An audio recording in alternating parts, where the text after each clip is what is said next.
Bine v-am găsit, bine v-am regăsit, dragilor din Zodia Balanță, oriunde v-ați afla.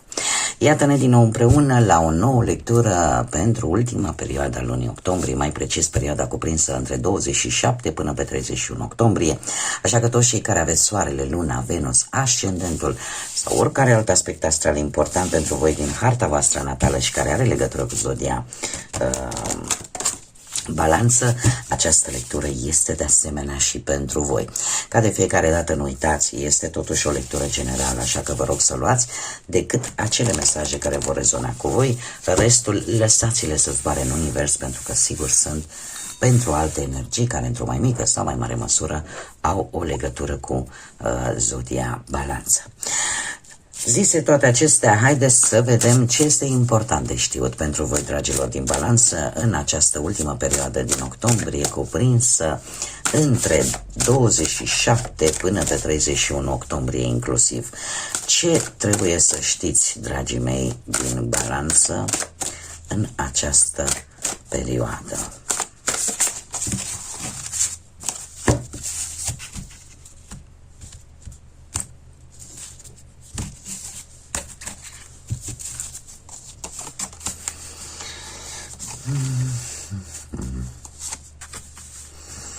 Dragii mei dragi, se pare că ceva legat de muncă e posibil să se rezolve sau să aveți de făcut niște drumuri pe la vreo firmă mare, pe locuri publice, că e notariat sau în general. Mai poate să fie legat și de vreun job care are legătură cu activitatea, mai bine zis, cu publicul.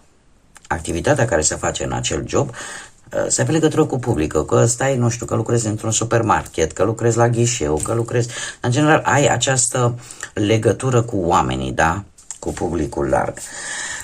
Și în felul ăsta să îți vină o veste îmbucurătoare relaționată cu acest aspect. Dacă nu, putem vorbi de un pic de șiretenie de care dați dovadă pentru a obține ceva care să fie benefic pentru voi. De ce nu? Dar în mare parte este legat de muncă. Asta trebuie să vă menționez și de faptul că mai poate fi pentru unii dintre voi și de o conexiune cu vreun avocat, vreun detectiv, nu știu, cineva care în permanență e atent la detalii și caută răspunsuri, da? Sau caută orice informație ca să poată să-și atingă scopul. Iar la voi, soarele aici îmi spune că sunteți mult mai încrezători în ceva ce cumva iese la lumină și vă poate ajuta pe voi, ori ceva legat de muncă, ori pur și simplu în aflarea unor informații care pentru voi erau necesare. Bun, haideți să mergem mai departe și să vedem ce ne spune și tarotul. Ce vine pentru dragii mei din Balanță în perioada 27-31 octombrie, atât pe plan profesional, financiar sau sentimental.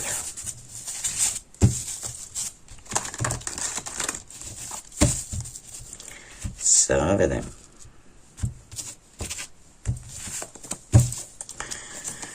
Și avem, da, se pare că, nu știu dacă zodiile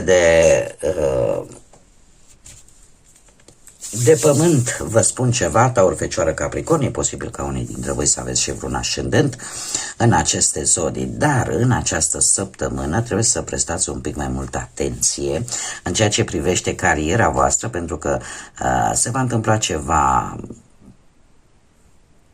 neașteptat, care va schimba lucrurile la 180 de grade.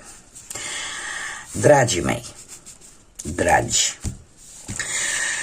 avem magicianul care îmi spune că, domne, există posibilitatea poate a unei avansări, există posibilitatea de a găsi ceva de muncă, există posibilitatea de a vă îmbunătăți o anumită situație legată de cariera voastră profesională, folosindu-vă de abilitățile voastre, dar nu numai de abilitățile voastre, ci și de instrumentele pe care care vi se pun la îndemână, adică informație, relații și așa mai departe, de care voi veți încerca să vă folosiți din plin în această perioadă pe planul ăsta al muncii. Acest cavaler de monede îmi poate vorbi de un comportament responsabil și trebuie să dați dovadă de foarte multă responsabilitate în această perioadă. De ce? Nu este o perioadă tocmai propice în a renunța. De la voi putere să renunțați la un job. Nu este tocmai indicat. De ce? Pentru că avem turnul. Avem turnul care îmi vorbește despre situații imprevizibile, situații care apar în viața voastră la nivel profesional și care vor duce implicit la, cum să spun eu, te vor împinge, vei vrea, nu vei vrea, ori să începi să pui în practică o anumită idee sau un anumit proiect. Dar nu vei putea face singur. Da? Chiar dacă vine această schimbare bruscă, te va împinge să ceri poate ajutorul unor terțe persoane care să cumva să te ajute să concretizezi ceva pe planul ăsta profesional. Dar nu este o săptămână, cel puțin, tocmai de aceea apare și magicianul, să știi cum să folosești ce ai la îndemână, informații, relații, da? În așa fel, eu zice, acum fără să fiu, cum să spun eu, să sune așa, să fie un cuvânt dur, dar aici e un pic și de manipulare. Dar, cum să spun eu, să manipulezi lucrurile în sensul pozitiv, să manipulezi lucrurile în așa fel încât să mai iasă și în favoarea voastră, știi cum vine vorba. Dar nu este, trebuie să fiți foarte chibzuiți și foarte meticuloși și să nu vă grăbiți în luarea deciziilor. Nu vă grăbiți pentru că se pare că se pregătesc surprize. Surprize pe planul ăsta profesional care te vor împinge. Acum e momentul să mă folosesc de ceea ce am și să concretizez o idee, chiar dacă nu o poți face singuric. Mergem mai departe. Pe planul financiar avem, eu aș spune că avem, orică vă pregătiți voi de vreun eveniment important în familia voastră și de aici să mai scoateți ceva bănuți, posibil și lucrul ăsta. Avem zodia Scorpion și zodia Leu, care poate să vă spună sau nu ceva, sau poate că unii dintre voi aveți un ascendent în aceste zodii și atunci poate vă face mai mult sens, dar trebuie să vă spun că vine o schimbare foarte pozitivă, o surpriză, aș putea să spun, un câștig neașteptat. E ca și cum hazardul vine cu această surpriză și va aduce o schimbare pozitivă în viața voastră, care, din punctul ăsta de vedere financiar, parcă vă răsare un soare, așa, parcă vă umple de optimism și cumva tot ceea ce părea imposibil pe planul ăsta material, în sfârșit se poate obține. Da? În sfârșit se poate obține, așa cum bine am văzut, e vorba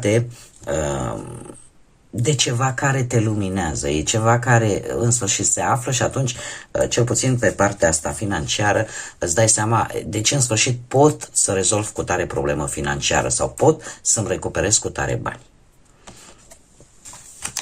Mergem mai departe, pe partea relațiilor, ce cu voi, dragilor, dragi.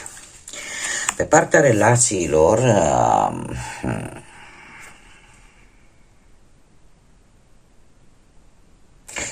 haideți să o luăm așa. Ce nu-mi place mie când apar așa. Deci, avem o stare de însingurare. O stare în care te simți foarte singură. Și simți că perechea parcă nu te tratează așa cum meriți. Sunteți într-o perioadă de evaluare a relației voastre și a situației pe care voi o traversați. Și într-adevăr, probabil că unii dintre voi sunteți în faza în care, nu știu, zodia Gemeni dacă vă spune ceva, dar sunteți în faza în care trebuie să alegeți între două persoane. și să faceți un compromis important și să fiți hotărâți la ideea, domne, vreau să fac această schimbare. Este adevărat că există anumite sentimente și, nu știu cum să zic eu, anumite sentimente de afecțiune vis-a-vis de perechea voastră, doar că tot trebuie să decideți, dragilor, tot trebuie să decideți și va fi o decizie pe care voi, într-un fel sau altul, o veți lua mai mult cu inima. Adică va fi o decizie între două persoane, pentru că deja știți cum sunt. 3 e o multitudine, nu e bine. Acest 3 de cupe lângă îndrăgostiții nu dă bine. Nu dă bine și atunci unii dintre voi va trebui să luați această decizie importantă. Comunicarea, eu aș zice că lucrul ăsta cred că îl veți comunica persoanei în cauză de decizia pe care voi ați luat-o în această perioadă de timp. Și chiar dacă această stare de însingurare, eu aș zice că este creată mai mult pe ideea că una din aceste două energii parcă nu vă, așa cum am mai spus, nu vă tratează așa cum poate voi v-ați dori, sau poate cum meritați, sau poate există un interes, poate mai mult bănesc decât sentimental, te simți oarecum abandonat. Bun. Mergem mai departe și haideți să vedem cei singuri, cei care sunteți burlăcei și burlăcițe. Dragii mei, voi sunteți într-o perioadă de totul sau nimic. Se întrezărește așa la orizont începerea unei relații sau o comunicare cu cineva destul de romantică, în care voi sunteți așa, cu capul în nor și zici, indiferent ce ar fi, nu mai vreau să pierd timpul, indiferent ce ar fi, mă risc. Eu aș spune că chiar dacă nu sunteți voi pregătiți așa pentru un compromis serios, da, în dragoste totuși sunteți dispuși să vă riscați, vreți să vă bucurați de viață și să o faceți a lo loco, cum spun spaniolii, da, ca nebunii, deci fără să vă mai intereseze de nimic și de nimeni. Și se pare că această ultimă perioadă din balanță pentru voi, cu acest 10 de cupe, îmi spune că e posibil ca toată această nebunie să se transforme în ceva foarte important pentru voi din punct de vedere relațional. Da? Așa că nu e de mirare toată această energie pe care o aveți pe partea asta sentimentală. Haideți să vedem și ce mesaj important am pentru voi, dragilor, din balanță în această perioadă 27-31 octombrie, ce mesaj important avem pentru dragii mei din balanță.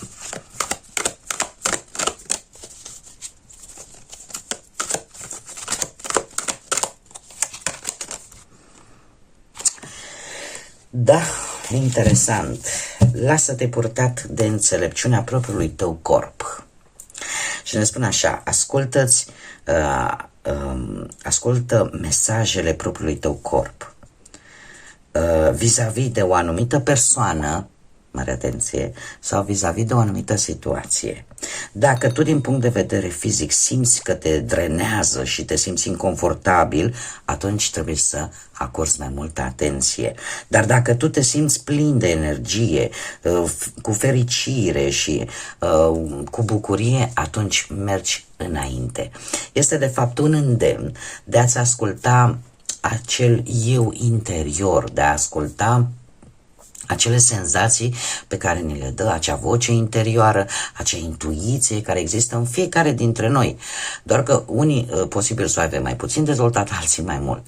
Dar, ca și exemplu, se întâmplă de multe ori, nu o să fim în preajma unor anumite persoane care efectiv să ne dea repulsie din diferiți factori.